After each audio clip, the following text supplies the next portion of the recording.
Okie dokie. I am TheReaper 33, and welcome back to the final part of Into the Pit, aka story number 3, Count the Ways. We will do all the end stories in a separate part, so we're gonna just do all the end stories as their own book, because that's basically kind of what they are. They connect a bunch of the stories too. So, unless of course you want to read the end stories during this book or not, up to you.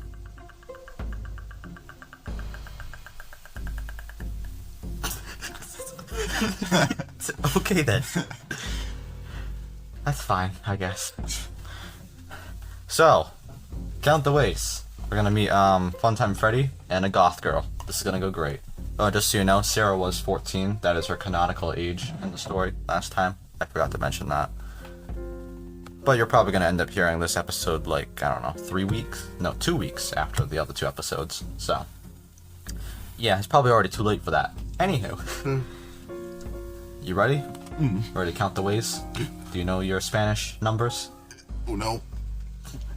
Dos. I counted to 3. Good job. This story begins off, why if it isn't Millie Fitzsimmons? Oh my god. A deep, booming voice said. Oh, I'm gonna have to do this one. Why if it isn't Millie Fitzsimmons? Why if it isn't Millie Fitzsimmons? Why isn't it Millie Fitzsimmons? Oh, why is it Millie Fitzsimmons? Oh my god. In the darkness, it was hard to tell exactly where it was coming from, but it felt like it was all around her. Silly Millie. Chilly Millie. The ice-cold goth girl who is always dreaming of death. Am I right? Oh, it's this one. Who are you? Millie demanded. Where are you? Above her, a large pair of terrifying blue eyes rolled backward, looking down into the chamber. I'm right here, silly Millie. Or maybe I should say, you're right here. You're inside my belly. In the belly of the beast, I guess you could say.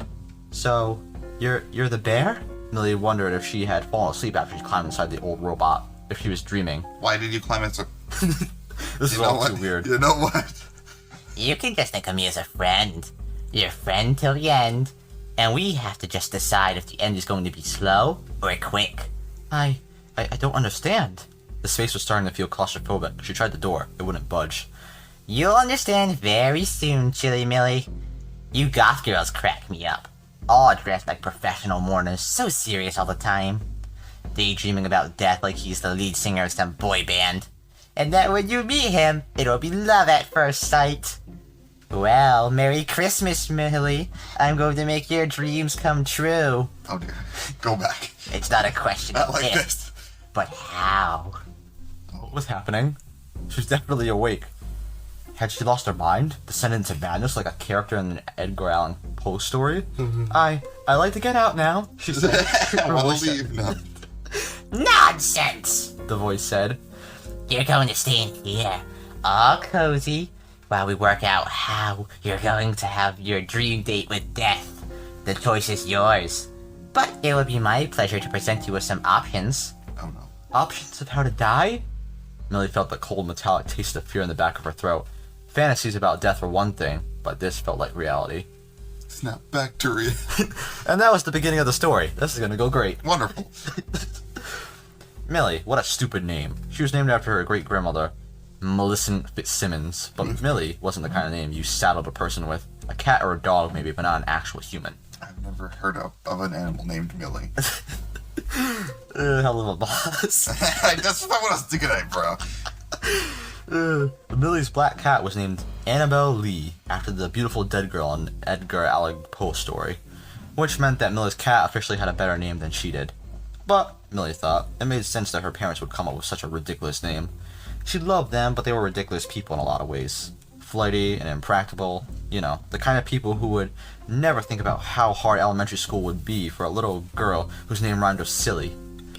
Her parents flitted from job to job, from hobby to hobby, and now it seemed from country to country. Over the summer, Millie's dad had been offered a 1-year teaching job in Saudi Arabia. Her mom and dad had given her a choice. She could go with them. It'll be an adventure, her mom kept saying, and be homeschooled. Or she could move home with her kooky grandpa for the year and start at the local high school. Talk about a lose-lose situation. After lots of crying and raging and sulking, Millie had finally chosen the kooky grandpa option over being stranded in a foreign country with her well-meaning but unreliable parents. And so now Millie was here in the strange little room in Grandpa's big, strange Victorian house. She had to admit, the idea of living in an old, sprawling 150-year-old house where surely someone had to have died at some point suited her well enough. The only problem was that it was filled to the brim of Grandpa's junk. Millie's grandpa was a collector. Lots of people have collections, of course, comic books or gaming cards or action figures. Gaming cards. Oh my god. But Grandpa didn't collect a specific type of thing, so much as accumulate a lot of different things. He was definitely a collector, but a collector of what? Millie wasn't sure. It all seemed random. Looking around the living room, she could see old license plates and hubcaps hanging on one wall, old baseball bats and tennis rackets on another. A life-size suit of armor stood guard at one side at the front door, with a mangy-looking taxidermy bobcat stood at the other side. Master Chief, what are you doing on that wall? Sir, security camera. One glass case in the living room contained nothing but old porcelain dolls with tiny teeth and staring glass eyes. They were creepy, and Millie tried to stay away from them, though they still showed up sometimes in her nightmares, with those little teeth chomping at her. Her new bedroom had been her grandma's sewing room, and it still contained the old sewing machine, even though her grandma had died before. Oh, we're switching spots now? Okay. Wonderful. Speaks, just to make sure the audio can still pick you up. Yo! Okay. Just boomed all over. You are still receivable. Master Chief, I'm still receivable. Soup's on, Grandpa called from the bottom. Oh wait, I have to give him a voice. Soup's on! I'll be there in a minute, Millie yelled. Not really caring whether she ate dinner or not, she dragged herself off the bed and made her way downstairs slowly, trying not to bump into or trip over any of the clutter that seemed to fill every square inch of space in the house. So there's a lot of relics, antique swords, and stuff in the dining room too, as a normal person should have. Grandpa is every bit as weird as his collections. Dinner is served, madam, Grandpa said, setting a bowl of mashed potatoes on the table. Millie sat at her place at the table and surveyed the visually disgusting meal. Mushy-looking meatloaf, instant mashed potatoes, and creamed spinach that she knew had been packaged and frozen in a solid block until we zapped it in the microwave. It was a meal you could eat even if you didn't have teeth, which Millie supposed went with the territory of having an old person cook for you. Millie loaded her plate with mashed potatoes since they were the only edible thing on the table. I heard Saudi Arabian food's pretty good, maybe you chose wrong. I think you'll definitely have chosen wrong by the end of the story. Now, make sure you got some meatloaf and spinach too, Grandpa said, passing her the bowl of greens. You need the iron. You always look so pale. I like being pale. Millie wore a sheer light powder to make her face look even paler in contrast to the black eyeliner and black clothing that she favored. Well, Grandpa said, helping himself to the meatloaf, I'm glad you don't bake yourself in the sun like your mother did when she was your age. Still, you could use a little color in your cheeks. You know, I don't eat meat, Grandpa. Meat was gross. And also murder. Eat some spinach, then, Grandpa said, spooning some onto her plate. Plenty of iron in it. You know, back when I learned to do a little bit of cooking, I can manage. It was all about the meatloaf, steaks, roast beef, pork chops.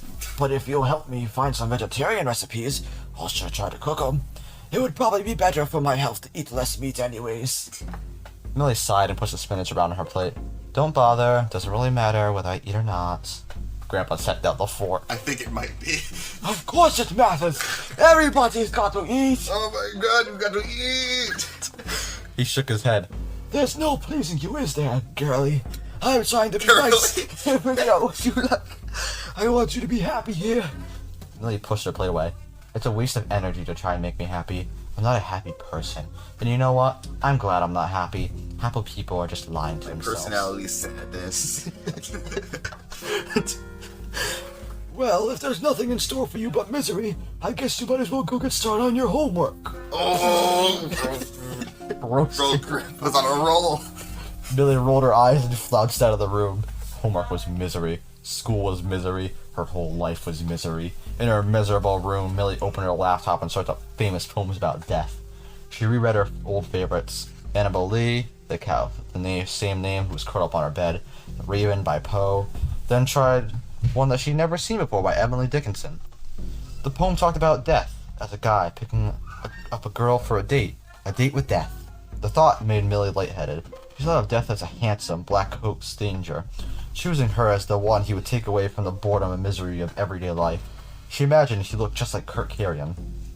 Inspired, she grabbed her black leather journal and began to write, "Oh, death, show me your ravaged face. Oh, death, how I long for your chilly embrace. Oh, death, my life is such a misery that only you can set me free." Well, the story's going great. Well, you ask and you shall receive. You ask and you shall receive. Just press X to stop the bleeding. Press X to stop the breathe. That's a quote now. Oh my god. So she eventually gets back to her homework, and then eventually there's a knock on her door. "What?" Millie snapped and slammed her book shut as if she'd been It snaps around 180 degrees. What? "I thought you might need a little study fuel," he said. "I know chocolate always does the trick for me." And he brought in a plate of chocolate chip cookies and milk. Wow. Look at "Grandpa, I'm not a little kid anymore," that. he said. Who doesn't like chocolate chip cookies? "You can't buy my happiness with a few cookies." "Oh, okay," Grandpa said, still holding the plate. "You want me to take them away then?" "No," Millie said quickly. Grandpa shook his head, smiled a little, then set the plate and glass on Millie's bedside table. "I'm going to put her around in my workshop for an hour or so, girlie," he said. "Call me if you need anything." "I won't need anything," Millie said, turning back to her algebra homework. She waited until she was sure he was gone and then devoured the cookies. Oh my god. Options of how to die exactly. The voice in the darkness said. You're catching on now, bright little girl. Now I'd call the first couple options the lazy choices. They don't require me to do anything, but keep you here and let nature take its course. The advantage to these is that they're easy peasy for me, but not so easy for you. Slow, with lots of suffering, but who knows? They might appeal to your morbid sensibilities. Lots of opportunities for languishing. You like languishing? "What do you mean?" Millie asked. Whatever the answer was, she knew she wasn't going to like it. Dehydration is one option, the voice said. No water at all, you could start dying in as few as 3 days. Or as many as 7. You're young and healthy, so I put my money on it taking a while. Depriving the body of water has fascinating effects. With no fluids coming in the filter and flush, the kidneys shut down, and your body starts poisoning itself, making you sicker and sicker. Once these poisons have time to build up, you could suffer total organ failure, or a heart attack or stroke. But that's what death's for. So glamorous, so romantic. So handsome. So romantic. "Are you making fun of me?" The voice came out of Millie was tiny and soft, the voice of a scared little girl.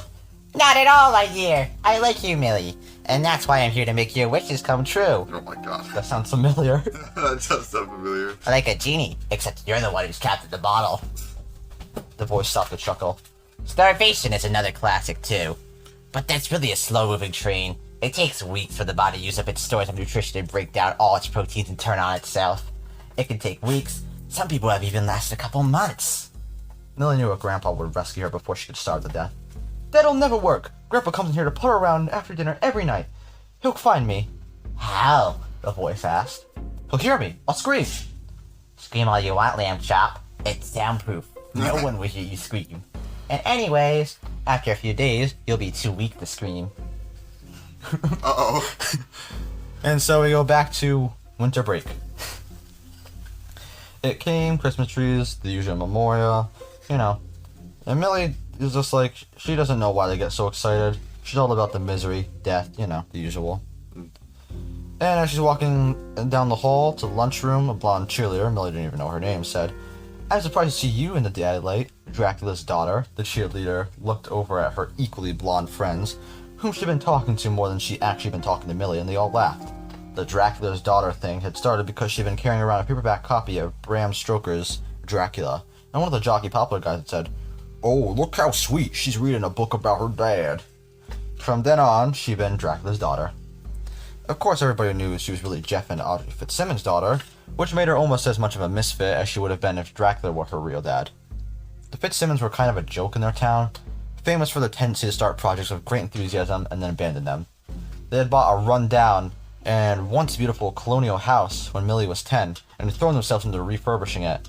They had kept it up for about 3 months until they ran out of time, money, and energy. As a result, the house had a weird patchwork quality.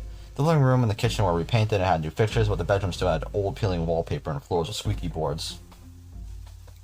The most talked about thing, though, was the exterior of the house. Millie's dad had repainted the front and one side a nice soft blue with cream trim, but the paint was expensive and painting was exhausting, and he really didn't like getting up on ladders. As a result, the front of the house was painted beautifully, but the back on the other side was still covered with old flaking white paint. Millie's mom said nobody would notice. It was like when people arranged the Christmas tree, so the ugly side faced the wall. People noticed. People also noticed the Fitzsimmons' inability to keep a steady job. Millie's parents were always coming up with some new scheme that would finally bring them to the success of their dreams. So yeah, her parents are absolutely insane. So Millie goes and sits down at lunch all by herself like she usually does. Mystery and Imagination is what she's reading. Tales of Mystery and Imagination. And the story that she's reading is The Fall of the House of Usher. Roderick Usher was the main character of the story and couldn't bear any noise of any kind. But then she felt herself being watched. She looked up from her work to see a lanky boy with horn-rimmed glasses and frizzy hair that had been dyed fire engine red. Both his ears were studded with silver earrings. Millie coveted his black leather jacket. Hi, he nodded at the chair across from Millie. Is anybody sitting there? Was this guy asking to sit with her? Nobody asked to sit with her. My imaginary friend, Millie said. Wait, was that a joke? She never joked with people. The boy grinned, revealing a mouthful of braces. Well, would your imaginary friend mind if I sat in her lap?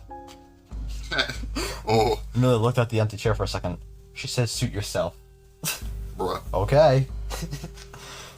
Thanks to both of you. I don't really know anybody yet. I'm new. Nice to meet you, new. I'm Millie. What was she, a comedian now? My name's Dylan, actually. I just moved here from Toledo. I probably did not pronounce that correctly. He gestured toward the book. A Poe fan, huh? Millie nodded. Me too, Dylan said. And H.P. Lovecraft. I love all the old scary writers. I have never read Lovecraft, Millie said. I've heard of him, though. Oh, you'd love him. Super dark and twisty. Oh, I bet you would love him. So, is the school as lame as it seems? Lamer, Millie said. It's like lame or whatever. You should like join it or something. Well, I'll tell you what, Dylan said, gesturing at french fry. So far, you're the only person I've seen here who seems cool. Thanks. I, like your jacket. And I like your earrings. Thanks. They're jet Victorian morning jewelry. I know, Dylan said. He knew? What kind of high school guy knew about Victorian morning jewelry? I have a few pieces of it, Millie said. I mostly find them on eBay. I can't afford my favorite kind, though, which is... Dylan put his hand up. Wait, don't tell me.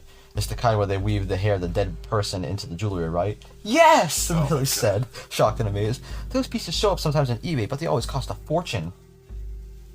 And so... It's dead person hair.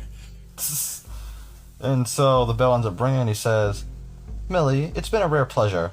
Would you and your imaginary friend mind if I very much joined you two at lunch tomorrow? We wouldn't mind at all, she said. Okay. And then we switch back to our lovely, bear friend. See? I thought about freezing you to death, too. The voice said. I thought I could sort out the power in here so the space heater turns off, and my metal body could get pretty cold. But I figured your grandpa would come in and notice the power is out in his precious workshop and would fix it right away. So, freezing to death is a no-go. Sorry if you had your heart set on that one, sweet pea. Millie was shivering, not from the cold, but from fear.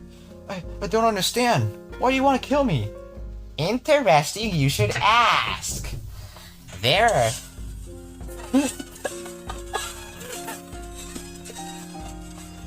Perfectly timed the dolphin You were just waiting for that one, weren't you? I was. Perfectly timed. I was trying to get in the right spell. There are a couple of reasons, actually. The first is quite simple. That it's something to do.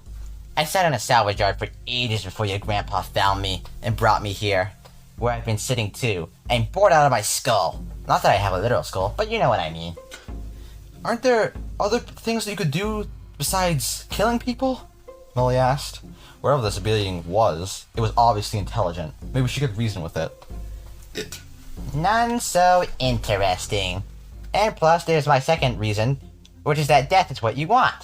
You've been mooning around since you moved here, talking about how you want to die. Well, I like to kill people, and you want to die. It's a mutually beneficial relationship. Like those little birds that pick the parasites off a rhinoceros. The bird gets to eat, and the rhinoceros gets rid of the itchy little bugs. We both get what we want. Win-win. Millie suddenly realized that she had spoken of death, written about it, but it had always just been an interesting idea to play around with. She never intended to take any action to make it a reality. But I don't want to die. Not really. A horrible rumbling sound surrounded Millie and shook the body of the machine that trapped her. It took her a few seconds to realize that the sound was laughter. And then we go back to past time. I think it's in the past. It probably is the past. Sometime. So she ends up actually eating dinner tonight. Oh my god. You're actually eating tonight? Oh my god! Because it's actually good, Millie said, twirling with the spaghetti on her fork. Alright, I finally found something you'd like to eat. I'll add it to my limited repertoire. I keep the sauce meat list for you, and added meatballs to mine, so everybody's happy. Herbivores and carnivores alike. Well, happy may be stretching it, Millie said. Oh, shut. But- Shut it. Spaghetti. Eat the spaghetti. But the spaghetti is good, and my day at school didn't totally stink. And what made the day less stinky than usual? I met someone who seems kind of cool. Really? A girl someone or a boy someone? Well, not that it matters, but it happens to be a boy. Don't try to turn it into some kind of love story, though. We just had a decent conversation, that's all. A decent conversation is something. A decent conversation? Most people your age won't look up from their phones long enough to say as much as, "How do you do?" Grandpa said. Bruh. Not to put the cart before the horse, but I met your grandma when I was just a little older than you are now. So what, now you have me engaged to this guy I just met? Grandpa, I'm 14. Grandpa laughed. You're right. That you're too much young to be engaged. Your grandma and I didn't get engaged when we were teenagers either. But we were high school sweethearts. And then we went to the same college. We got engaged our senior year of college and married in June right after we graduated. He smiled. And it all started with a good conversation at lunch, like you had today. So you never know. Slow down, old man, they said. Hold up. Wait a minute. I'm just reminiscing. I wish you could have known your grandma, Millie. She was really something special, and the loser when she wasn't even 40. That's like Annabelle Lee, Millie said. There's so many dead parents in this. Like, it's excessive. I mean, technically, Oswald had both his parents. Well, then he didn't. But then he did. Exactly. Sarah's dad divorced, and her parents are in Saudi Arabia. Oh my god. The Pope home? Grandpa asked. It was many and many a year ago in the kingdom by the sea. Yes, I guess it was something like that. You know the poem? Millie asked. It was weird to hear him recite one of her favorite poems. Believe it or not, I'm a pretty literal old dude. I like Poe and a lot of other writers too. I know you like Poe because he's dark and spooky. Righteous man. And it's easy to romanticize death when you're young and so far away. But Poe didn't write about death because he thought it was romantic. He wrote it because he lost so many people he loved. You never experienced that kind of loss, Millie. It changes you. He blinked hard. You know, for years after she died, friends were always trying to fix me up with another woman. But it never worked. She was the only one for me. And so, they silently eat dinner. Until, he starts speaking again. Until she starts speaking again, I mean. That must have been hard, losing Grandma. Grandpa nodded. Grandma got ran over by a reindeer. Okay, alright, Christmas Eve. It was. I still miss her every day. Oh god. Well, thanks for dinner. I guess I better get started on my homework. Homework. Without being asked, this is certainly a special day, Grandpa said, smiling. In her room, Millie didn't think of death. She thought of Dylan. and she thought about what Grandpa had said about Grandma. And then we go back to the bear. Okay. Silly Millie, for someone who doesn't want to die, you sure spend a lot of time thinking about it. But that's the way of things, isn't it? Talk is easier than action. I think, Millie said, sniffling, that's when I said I wanted to die, but what I really wanted was an escape. I didn't want death, I just wanted my life to be different. Oh! But that really takes action, doesn't it? Oh, so in that case, I'll let you go. Changing a life for the better, especially when the world is such a mean, rotten place, is much easier and ultimately much more satisfying just to snuff it out. Which brings me to my second set of options, much more interesting ones. These are quick and easy for you for the most part, but they require a little bit more effort from me. I'm not complaining though. There's nothing I like more than a good challenge to relieve my boredom. Say, you like Dracula, don't you? Uh-oh. Hold on. Why? Are you going to bite my neck? Now how would I do that with you with my belly, silly girl? I know that you're a Dracula fan. The kids at school call you Dracula's daughter, don't they? Well, what you might not know is that the character of Dracula was inspired by a real person, a prince named Vlad Dracula, and he's better known by his nickname, Vlad the Impaler. Oh. Vlad killed thousands of his enemies, but his crowning achievement was creating a force of the impaled, where thousands of his victims, men, women, and children, were skewered through stakes driven into the ground. Now, I'm no prince, and I can't aspire to that level of achievement, but one little old impaling can't be that hard, can it? I can just take one of my metal rods and drive it straight through my body cavity. It'll go straight through you and out the other side. If the spike goes through your vital organs, death comes quickly. If it doesn't, there can be some hours of bleeding and suffering. The people who walked through the forest of the impaled talked about the moaning and gasping of the victims. So, impaling. One may say that other options of death impale in conversation. Oh, God. The voice's tone was cheery. It can either work quickly or slowly, but the result is the same in the end. Like I said, win-win. Destiny still arrives. No, Millie whispered. No. She wanted her mom and dad. She wanted her grandpa. They would help her if they only knew. She'd even settle for goofy Uncle Rob and Aunt Sherry as long as they would come to her rescue. She would even put on a Christmas sweater if it made them happy. And then Millie, of course, sits at the lunch table as we flash back to the past. And she says, "Hey," to Dylan when Dylan arrives. And so he's like, "H.P. Lovecraft, I was telling you about him yesterday." "I remember," Millie said, taking the book that he's giving her. "The Call of Cthulhu and other stories? Did I say that right? Cthulhu?" "Who knows," Dylan said. "H.P. Lovecraft made it up, and he's dead, so we can't ask him." "You keep the book. I got a copy in hardcover for my birthday. My parents are cool. They don't mind if I like weird stuff." "Thanks." She felt a creeping smile on her. She slipped the book into her bag. She would certainly read the book, but it wasn't the book itself that was making her feel smiley. It was that Dylan had thought of her. Yes. So sweet. Then after dinner, she goes in and starts reading H.P. Lovecraft. And she begins to write a poem after she finishes a couple of stories. Oh. "You clipped away the black thorny vines that twisted around my wounded heart, so it could beat and feel relief from the pain. You are the gardener who wakes the plants from the gray, chilly death of winter, so that they can blossom again like my heart, a slow, blooming, blooded red rose." She read the poem back to herself and sighed with satisfaction. Her mood only darkened slightly when she set her journal aside to start on her homework. So, then we go back to our lovely bear friend. Anywho. Anyway. No pity. I always think impaling has a certain dramatic flair. I could just have like flipping his hair. Dramatic flair. Perhaps something with a little more zing? Electrocution is always an effective option. Did you know the idea of an electric chair was developed in the 1800s by a dentist named Alfred P. Southwick? He came up with the idea of an electric chair based on his dental chair. That's not exactly comforting to people with dental phobias now, is it? I don't have a chair to strap you into, but I do have a power cord to shoot a series of long electrical currents through my body cavity. If the current zaps your heart or brain, you'll die quickly. If it doesn't, you have some nasty burns, and your heart will go into fibrillation, which will generally kill you if you don't have help. And I think we've already established that you don't have anyone here to help you. So what do you think, Cupcake? Electrocution? You'd be shocked at how effective it is in an electrifyingly good time. Another chuckle. Millie had once experienced a shock unplugging a hairdryer from a wall socket in a badly wired hotel room. She had felt the electricity tear painfully up her arm and for a few months was out of breath as if someone had punched her in the stomach. "Hey, good time for you, but not for me," she said. And back in time. On Saturday afternoon.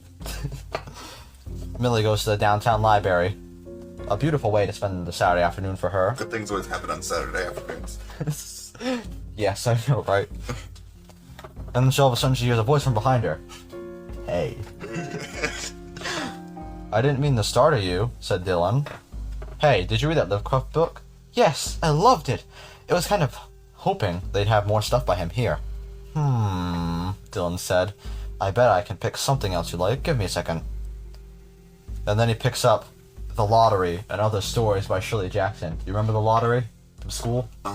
Oh, yeah. Yep, you'll love her. It's the perfect book to continue your classic horror pursuits. "Hey," he said. "I was reading at that table over there until I saw you. If you want to sit there and read too, you can." "Okay." Millie worked hard not to show how happy this invitation made her. "I got to admit, I've got an ulterior motive inviting you. I want to see the look on your face once you finish reading the first short story in that book." She read The Lottery with a growing feeling of suspense, and when she got to the ending, Dylan laughed. "You're reading with your mouth hanging open. It's the ultimate surprise ending, isn't it, right? Isn't it surprising?" "It really is." "Say, I was thinking that after I check out my books, I might have a cup of tea at the cafe next door. Would you like to do that too? I mean, you don't have to drink tea, because I do. You can have coffee or hot chocolate." "Tea sounds nice," Millie said. Spot of tea? "A spot of tea, eh? Hey, hey, bro.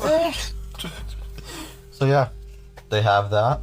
And then Dylan says you should totally dress in a goth librarian style. Okay then.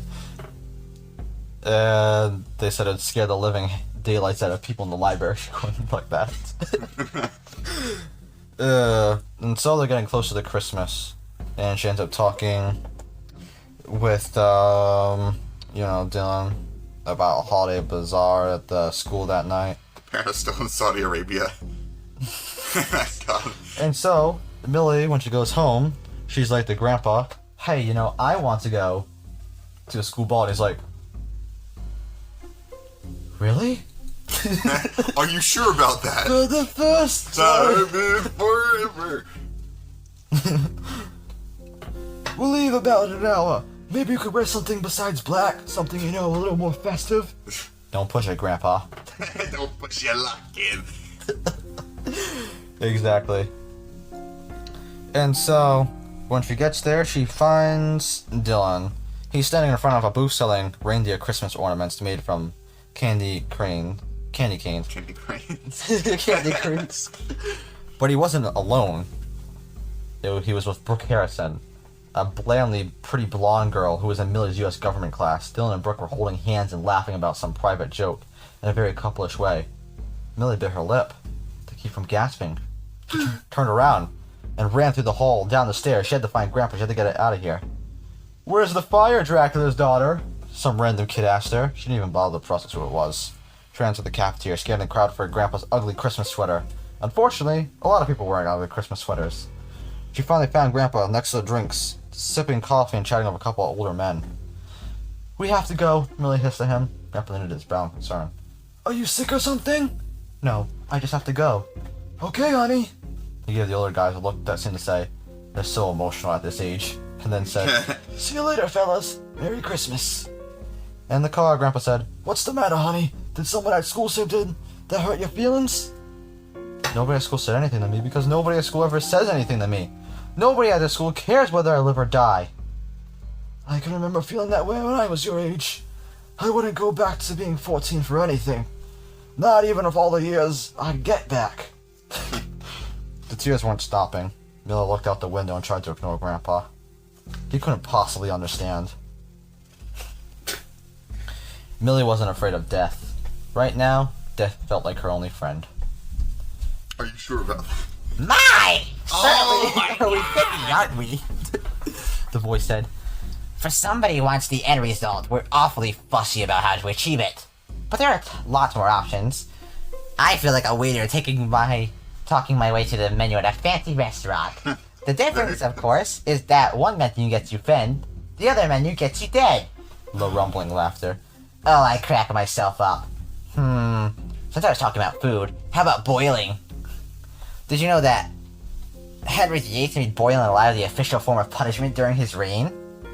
Funny that they call it boiling alive because goodness knows you don't stay alive for very long. I could easily flood my insides with water, then use my energy stores to bring the temperature up.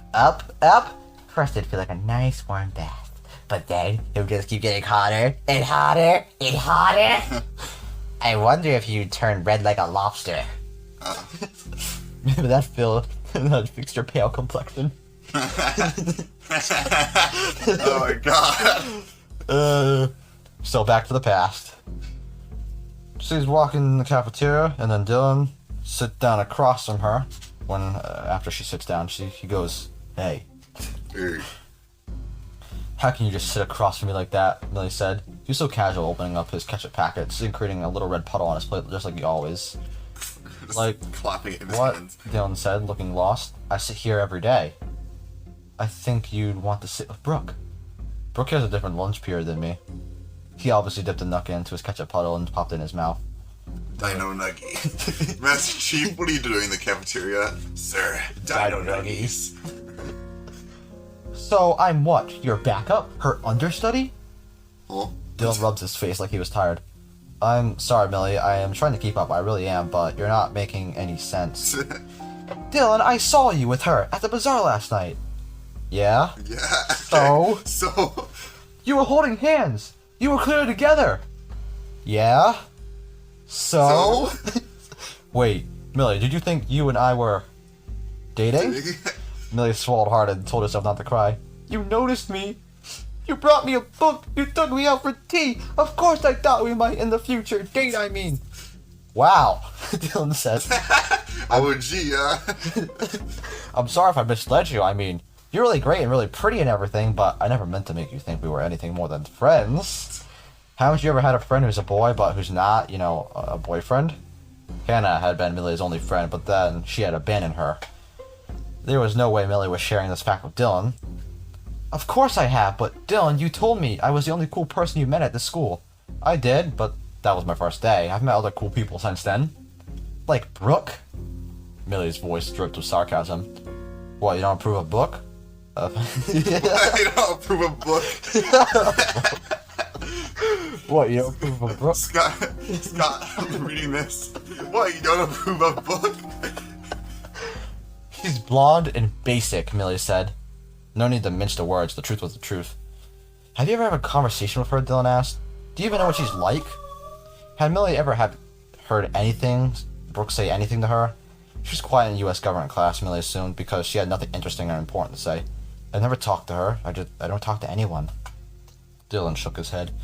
Well, Brooke isn't just anyone. She's smart and well-read and nice. She wants to be a veterinarian. Why does it matter what color her hair is? Dylan looked at her. Millie, I'm disappointed in you. You of all people. With your black wardrobe and black eyeliner and black nail polish. It seems like you know better than to judge a person based on their appearance. You don't like when people do it to you, and yet you're guilty of the very same crime. I'm pretty sure that's called hypocrisy. He stood up. I think this conversation's over. As the winter holidays approached, Millie's mood became grimmer and grimmer. I mean, she kind of brought on herself there. I know, right? Just because someone gives you some tea and gives you a book doesn't mean they're your boyfriend. It's like, yes! We're going to be together forever. Until death do us part. Until death do us part because of the books. The children love the books. You don't approve of a book. Are you from a book? No book? So, are you excited that tomorrow's the last day before winter break? Not really, Millie said. Listen, I've been meaning to tell you I'm not celebrating Christmas this year. Oh, bro. You what? Not celebrating Christmas? But why ever not? I refuse to pretend to be happy on some particular day just because society tells me that I'm supposed to be. It's not society. It's anarchy. It's not about society. It's about family. It's about getting together and enjoying each other's company. Like Christmas Eve, your aunt and uncle and cousins are coming over. And your mom and dad are going to Skype in so they can be a part of things. We'll have a big dinner and exchange gifts. And then we'll have hot chocolate and cookies and play board games. I'll be here because I don't have any place to go, but I refuse to participate in the festivities. Is that a fact? He pushed his plate away. It's a promise. Listen, Millie, you've never been a particularly cheerful child. Heaven knows you're the fussiest baby I've ever seen. And when you were a toddler, your temper tantrums were legendary. But I feel like you're especially unhappy here with me now, and I'm genuinely sorry for that. I'm an old man, I'm no expert in what young girls like, but I've tried to make things as nice for you as I can. Maybe it would have been better if you had chosen to move abroad with your mom and dad. I know it must be hard so far away from them. I don't miss my parents, Millie shouted. But even as she said it, she wasn't sure if it was true. Sure, they made her crazy sometimes when they were together, but it was weird having them so far away, and skipping with them on Sunday nights wasn't nearly enough to make up for their absence from everyday life. Okay, maybe you don't. But something's been eating you lately. Maybe a problem at school, or falling out with a friend. I'm not saying I could help, but sometimes it helps to just have someone to listen. I told you, I don't have any friends, Millie said. Well, maybe you should try to make one. Well, she could have had one if you just didn't mess it up. Her response could have been like, okay, cool. We can still be friends. No. You don't have to be a social butterfly if you don't want to, but everybody needs one good friend. You don't know what I need. Millie stood up from the table. I'm going to do my homework. I'm going to be productive. I'll show you what for. And I'm going to go to my workshop. You're not the only one who can storm out of a room, you know, girly. Millie opened her laptop, went to YouTube, and typed in Kurt Carry-On music videos. Then clicked on Death Mask, her favorite song, only to get an ad by Raid Shadow Legends. Wonderful. Please don't boil me alive, Millie said. We're back to the bear. Yeah. That's Raid Shadow Legends. Not boiling. Well, understandable. Maybe you should just subscribe for a free subscription pass at RageShadowLegends.com. Oh my god, no. Not Raid Shadow. No, you can't escape it. By all accounts, it's a nasty way to go. People who observed boilings during Henry VIII's time said it was sickening. They would have preferred to see a beheading. Oh, there's a good one we haven't talked about yet. Decapitation. No. It's music torture, Japanese music torture. It's the Raid Shadow Legends ad over and over again. This is the song that does it goes on and on, my friend. There are many ways to chop one head off, of course. And if the blade is sharp enough, it's fairly quick and painless. That being said, the blade isn't sharp enough. Well, poor Mary, Queen of Scots, had to get 3 hacks with the headsman's dull old axe before her noggin was liberated from her body. The guillotine was quick and clean, though, and didn't require any particular skill on the part of the executioner, which made it an easy way to get rid of all those writ snots during the French Revolution. They just lined them all up, ran them through the guillotine like an assembly line, or rather, a disassembly line. The voice paused to chuckle. Whatever it was seemed to be having a very good time at Millie's expense. Saudi Arabia. Were your parents there? Am I right? Still uses beheading as your preferred form of capital punishment. They use a sword, where I rather find stylish and dramatic. Saudi Arabia, Millie thought. Her parents were so far away, unable to help her now. She had always wanted to be loved and safe, and that's what they made her feel. Millie wanted to be safe. That's nice, kid. I'll let it go. That's nice, kid. Anywho. Anyway, let's think of more ways to kill you. Millie, at least come downstairs and say hello, Grandpa called up the stairs.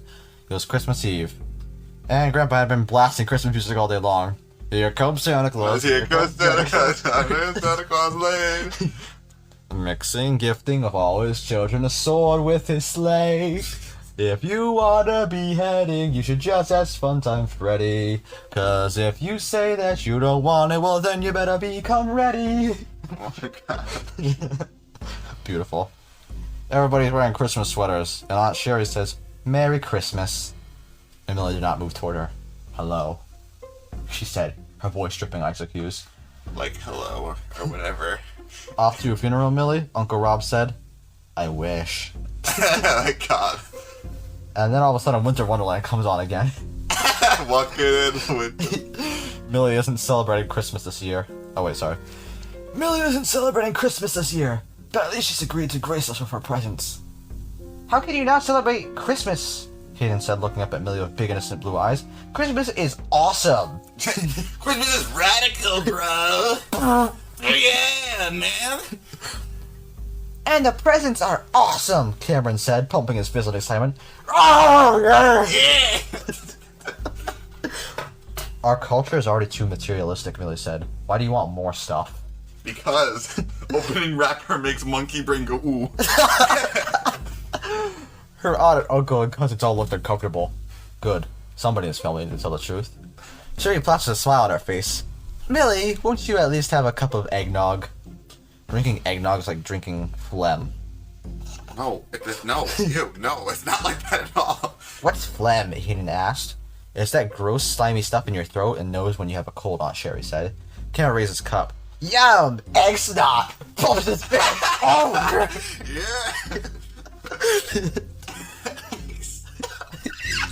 What? Oh no. Millie couldn't take it. I'm going for a walk. Can we come too? Hayden asked. No. No. I need to be alone. Can we go too? No. Well, don't stray too far. We're eating dinner in an hour. Millie headed out the door. Grandpa called for her to remember her coat, but she ignored him. Hypocrisy, she thought again. Dylan had said that she was a hypocrite because she judged Brooke by her appearance. But boys, even boys who seemed cool like Dylan, were fooled by appearances. If a conventionally pretty blonde girl paid any attention to them, they'd think she was a saint and a genius rolled into one.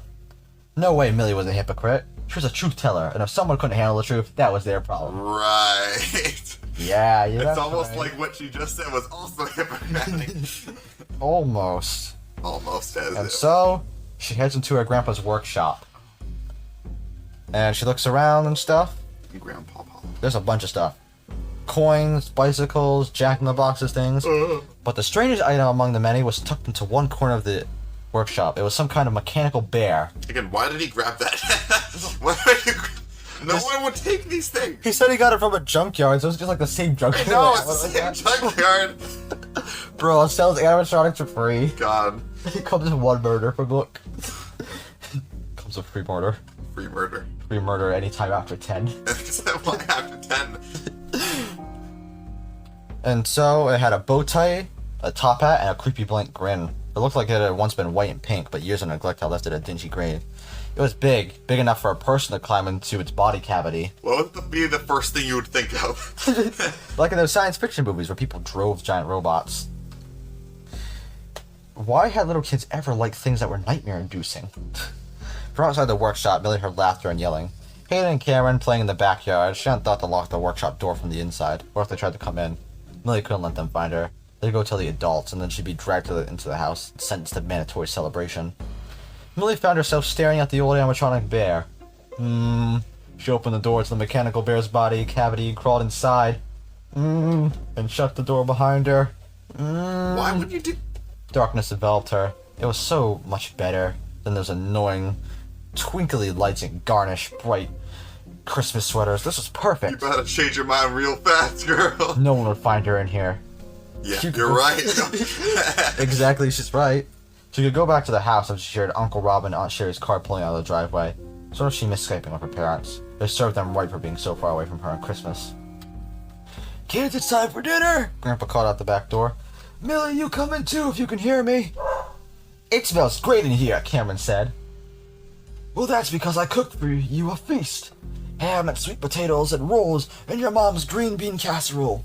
You boys didn't happen to see Millie out there, didn't you?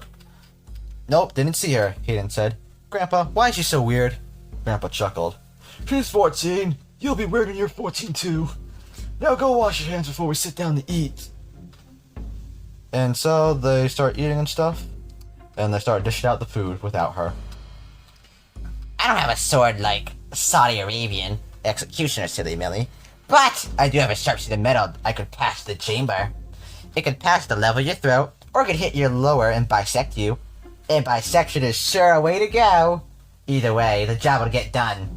I think it'd be a smooth, like, Madame Guillotine instead of a slow, dull hacking like Mary, Queen of Scots experienced. But I'm not 100% sure. This will be my first attempt at decapitation. Yours too! But it will be your last.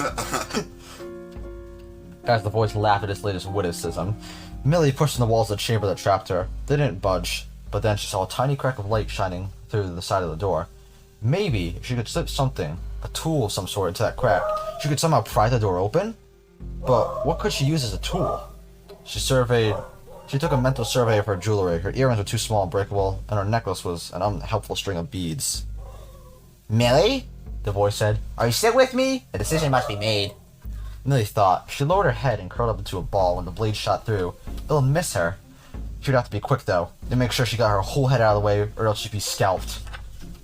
If the blade came through lower to bisect her, she'd really have to flatten out in the bottom of the small space.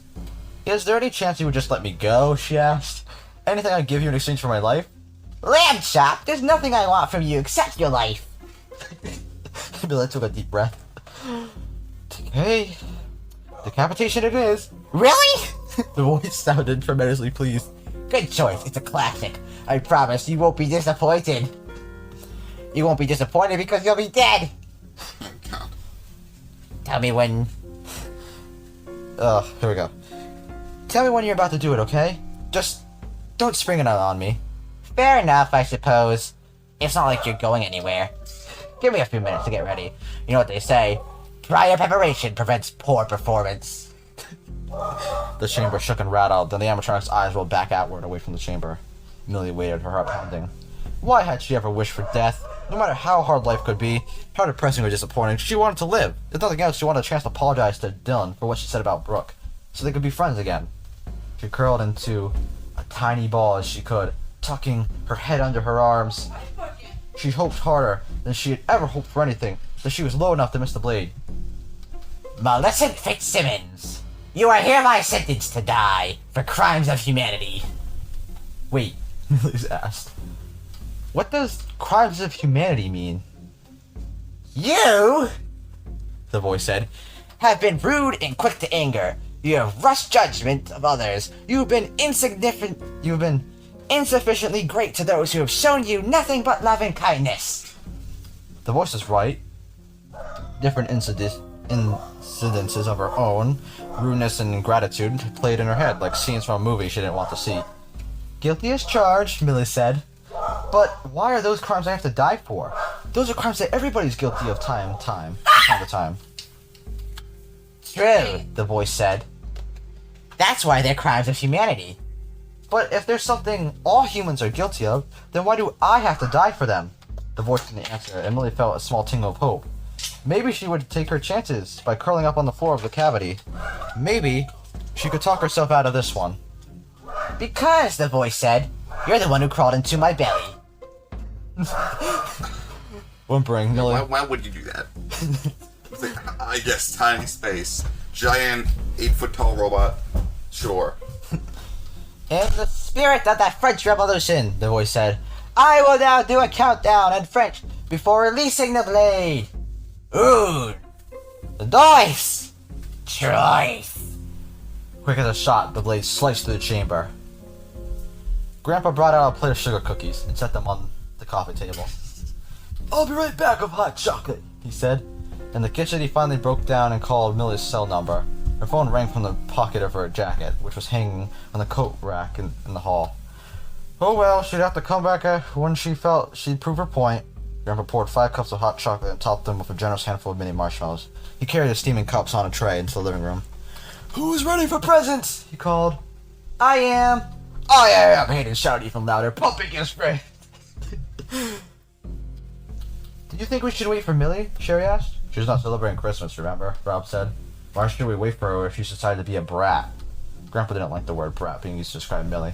She wasn't a bad kid, she was at a difficult age. She would come around. He crouched on the Christmas tree and arranged all her presents in a big pile so they'd be ready for her when she came back. The end. Oh, she came back. No, he said. He arranged all the presents in a big pile so they'd be ready so they'd be right there for her when she came back. Oh. I don't think she's coming back. Yeah. Well, that was Count the Ways. Initial thoughts and rating of the story. The moral of the story, don't be a goth girl. I guess. Sure. Don't crawl in giant ape. Don't crawl in giant robots. Don't. Don't crawl into mechanical spaces where you shouldn't be. That's the moral of the story. Why couldn't you just make it like a tent out of your blanket sheets like a normal person? You have to crawl into a metal robot. I'm so goth. I'm gonna go. That's real bad. Tents are for babies. This was a genius idea. IQ 100. Oh my god. This is 500 Well, at IQ. least they used something to describe the stupidity. 14 years old. Apparently everyone's that stupid at 14 years old. I don't recall being that stupid at 14 years old. But I know. what do I know? I know, I wouldn't have crawled into that thing. Oh my god. What's your rating? I don't. Oh my god. So, Into the Pit was something. Into the Pit had like. It wasn't so stupid as in like he wasn't as stupid as whatever. It was just a ball pit. And then the second one was the lady wanting to be beautiful and completely ignoring literally every sign. So I think it's a little bit in between the 6.9 and the 4.5. So let's give it a the 6. Okay. Perfect. So now we move on to the end credit story. It's basically like the Avengers end credit story. Oh no. Fine, I'll do it myself. Oh no. Propping his foot up on an open drawer, Detective Larson leaned back in his wooden desk chair, a typical creak. The bullpen was crammed with 12 desks, double that number of chairs. The coffee maker spewed out abysmal coffee, but it made a musical hissing sound. It sounded like the Ride of the Valkyries. Dun dun dun dun dun dun dun dun. You just imagine a coffee machine making that noise. I want my coffee machine to do that. The coffee's getting ready. It shoots out the coffee to the beat. The spring coffee everywhere. He wasn't in a hurry to get back to his empty apartment. Ever since his wife Angela left him, filed for divorce, and embarked on a mission to be sure he saw their 7-year-old son. Hit or rise miss. to his Karen father. took the kids home. Larson didn't see a point of getting home. Ryan smelled like pickles and had the ugliest carpet ever. Pickle. He told himself if he stayed late and catch up on reports, but really he was just sitting there feeling sorry for himself. I'll be home in time to throw the ball to Ryan. Turn into, sorry, I got a new case. And then, I'll take you camping this weekend. Turn into, sorry, the chief called me in. He's your son, Everett, Angela kept saying to him before she left. He's not an afterthought. He should be your reason for being, not something you get around to someday. Angela just didn't understand. He loved his son, of course, but this job wasn't just a job. Yep, he was definitely feeling sorry for himself. Not the best use of his time. He looks down at the beige walls, flickering fluorescent lights, scuffed gray aluminum floor, all that furniture in perpetual disarray. Were detectives so lowly that they deserved such surroundings, or were they just too darn busy to do anything about it? There's my favorite sucker. Lawson suppressed a groan. That's what he got for not going home. Chief, he said. Chief Monahan. I knew you were gonna say It's it. me, sir. Chief Monahan wended his way through the empty desk, wrinkling his nose when he passed Detective Powell's monument to Salisbury. What is that stench? The chief looked down. Sir, dill pickle. Don't know, don't want to know. From where Larson sat, the office smelled like disinfectant. His partner, Detective Roberts, whose desk faced Larson's tidy domain, sprayed the stuff incessantly to mask whatever it was seemed to have died in Powell's desk. The chief tossed down an envelope onto Larson's smudge-green desk blotter. It landed next to the row of freshly sharpened pencils Larson had lined up for the evening's drudgery. The Stitch Wraith, the chief said. No one else wants it. I don't want it. Self. Luck kid. Good. Larson had to. He did not want to see what was in the envelope. bonus. You should take it. The Stitch Wraith is an urban legend, Larson protested, still not touching the envelope, which lay like a big slug next to him. Not anymore, you heard the latest? Larson sighed. How could you not? It was all over the news, and the public was demanding answers. A local teen, Sarah something, disappeared a week before. Oh, yeah. And the detectives assigned to the case, not Larson, who gave thanks for small favors, had several dozen eyewitnesses who claimed the girl turned into garbage right before their eyes. Now, admittedly, the eyewitnesses were public school kids, not always the most stellar purveyors of the truth, but in this case, their stories had a ring of authenticity, in spite of the outlandish content. I heard, Larson admitted. Can't make heads or tails of it, I know. But this morning, we had most of the witnesses back in to see the psychologist. The shrinks confirm. The witnesses believe what they're saying. Same goes for the people who see the Stitch Wraith. Larson rolled his eyes in a deep voice. A strange cloaked figure roaming the streets. He returned to his normal and remarkable voice. Did I go to sleep and wake up in a horror flick? The chief snorted, and then indicated the envelope with a shift of his square jaw. You haven't heard the best part. Open it. He had no interest in the Stitch Wraith, but he pulled it open. Like the school kids' reports, these witnesses' testimonies all sounded similar, though they still had enough detail to diminish the possibility of a hoax. The Stitch Wraith, witnesses said, was a shrouded figure in some sort of dark cloak, caper, hooded cloaked. They had a lurching walk, a complete disinterest in others unless bothered, and an obsession of dumpsters and trash bins. It was usually seen dragging garbage bags full of no one knew what. He had heard all this before. He and most of his fellow detectives had dismissed it as a bunk. Larson flipped through the next few sheets in the envelope. They were all suspicious death reports. Larson flipped through the stack. 5 withered bodies with... He looked down and read this from the top of the stack. Eyes that bled black down the sides of their face? More of that? The manner of death wasn't new to Larson, unfortunately, but he'd known for one victim, but he had only known of one victim. And he didn't know it had anything to do with the Stitch Wraith. Chief Monahan shrugged. Larson read more carefully. 2 of the dead men found had impressive criminal histories. Larson recognized one of the guys. He called him for an assault a few years back. He separated the 2 reports and tapped them. I bet the 2 tried to mug the guy. I agree, the chief said. Look at all those. Larson flipped through the photos taken from the security cameras. Security camera. What the heck is it doing? The figure was pulling out different parts from the dumpster. One of it was a mannequin's torso. The chief didn't answer. Larson kept looking through the photos. He stopped again. From under the hood of what appeared looked like maybe a long trench coat, a bulky white face peered out at the night. Larson stiffened so he wouldn't recoil. He wanted to drop the photo, but and get it far away from his desk as he could, but he didn't do that. He just stared at the strange visage and concentrated on breathing normally. He wasn't going to let the craziness rattle him. The face wasn't a face. Not a human face, anyway. Maybe it was a damaged human face and bandages, maybe? It looked more like a mask. The mask was round, and its features were drawn onto the curved white surface, done in thick black marker. The black features looked like a child had made them. Larson deliberately relaxed his shoulders, which he realized had been creeping toward his ear. It's just a stupid mask, he told himself. Larson looked at Chief Monahan. A mask? Your guess is as good as mine. Larson looked at the face. It had dark eyes, one of which looked blackened, and a terrifying mouth, with a missing tooth and something stuck between the remaining front teeth. Were those bloodstains around its mouth? We got a match on it. Chief pressed his thin lips together, in what could have been a smile. He liked dropping bombshells. A match on what? This? Larson pointed at the blurred and bizarre face. The chief nodded. You're not going to believe where we got it from. And that is the end of Into the Pit. We got it from Saudi Arabia. Saudi Arabia is where it's at, boys. Isn't that a Russian accent? It is. Look at me, I'm in Saudi Arabia. Look at me, I am the Saudi Arabia. How did I end up in motherfucking Saudi Arabia? The vodka, I mean the sand and the camels. I milked the camel with my 2 front teeth. Oh my god. So yes, that was Into the Pit. Overall, what would you rate the book?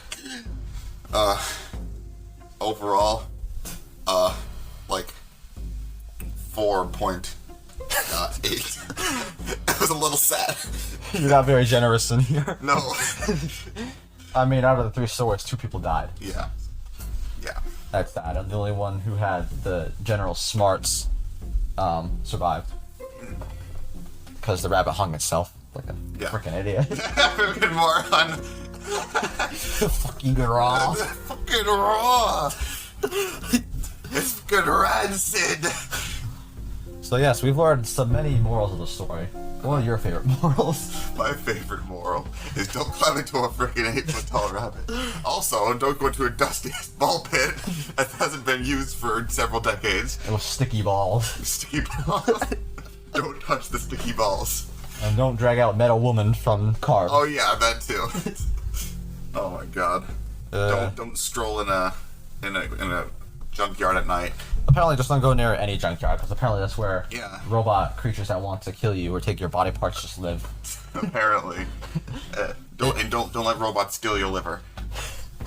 The sad thing is that it could have just been from the same junkyard, because locations aren't exactly said. That could have been. And all three of these stories take place in modern times, so they all mention laptops and phones and Yeah. YouTube. So, YouTube is a sponsor of this book.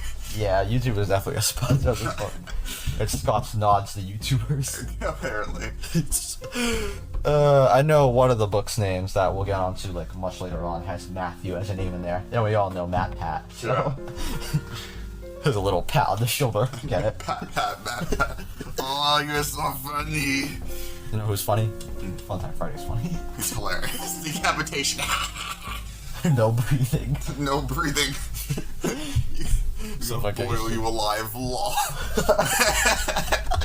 Can you just imagine that on the back of a car? Just his face. You alive, lol. Decapitation. No breathing. Just put bear in the back. Oh my god. Well, that does it for Into the Pit. It was absolutely wonderful. I think my friend had a great time. I want to sneeze, but I can't. I think my friend had a great time. Has something to do with the dusty balls. You had a great time, right? No. Yes. I mean, yes.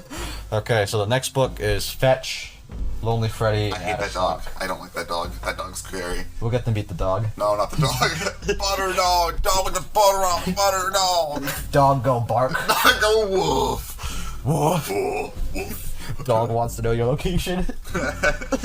Don't you dare bark. Okay, so that's it. Thank you. I am TheReaper33. This is my friend. And we'll see you again next time on Fetch, in which we'll meet the dog. Bark. Woof.